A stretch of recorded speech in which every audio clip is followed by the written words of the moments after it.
Hello, good morning. Today is Tuesday, and last week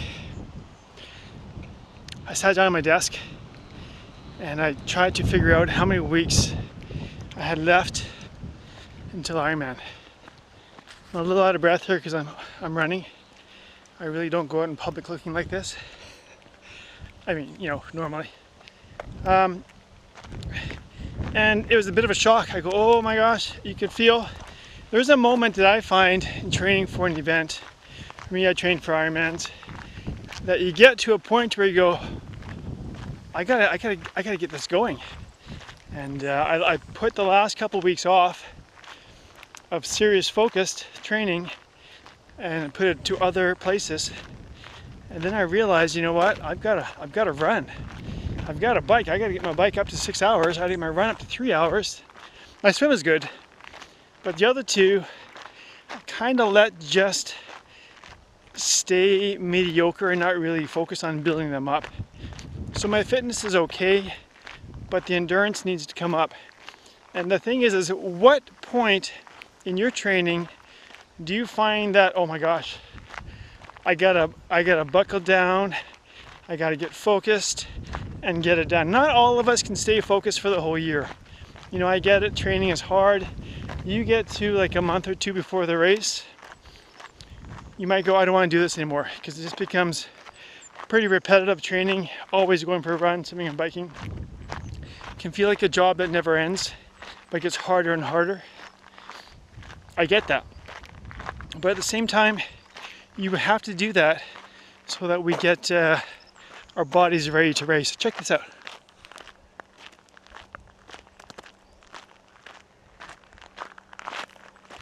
This is where I get to run today. Because I felt that crunch last week, I got a sheet of paper out. I wrote down the weeks remaining to Ironman. And then I fill in I fill in what the long run should be, what the long bike should be. And I know if those two things get accomplished, everything else will fall into place. So what's happened in the last couple of weeks is we have 3 cars. I have a car, my wife has a car, and my son drives a car. My youngest son doesn't have a car yet, thank goodness, because having 4 cars would be insane. Anyhow, all these cars at once need to get serviced. So last week, my son's car needed to get serviced. And so I go, you know what? Let's drive it to the shop. I'll show you the ropes and how to do it. I'm going to run back. So 18K back. This week, my wife's car needs service, so I drove it in. I'm the guy that does the service. So I drove it to Honda, dropped it off, and now I'm running back. And I'm running in Fish Creek, which is amazing. It's 18K. So it's a really good run. So by me of getting in my head thinking, instead of taking the shuttle home and working, I can run home, get 18K in, still get training and be productive and make a video to you. It's pretty cool. So I want you to think, if you are like less than 10 weeks away from your Ironman, are you on track, or do you need a swift kick in the butt to get your training going? And sometimes we need that. Even myself, I've done this for many, many years. You kind of get almost into this rhythm of this is good enough. But then you kind of forget, or you get a reminder that this is not good enough. You have to do more so that you're ready.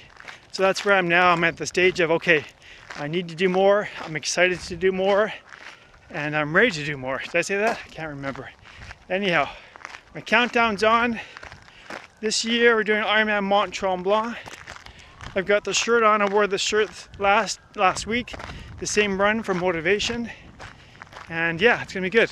So if you have an Ironman coming up, or a half Ironman, or a key running race, try out the weeks, see how many long runs you have left, and get them done.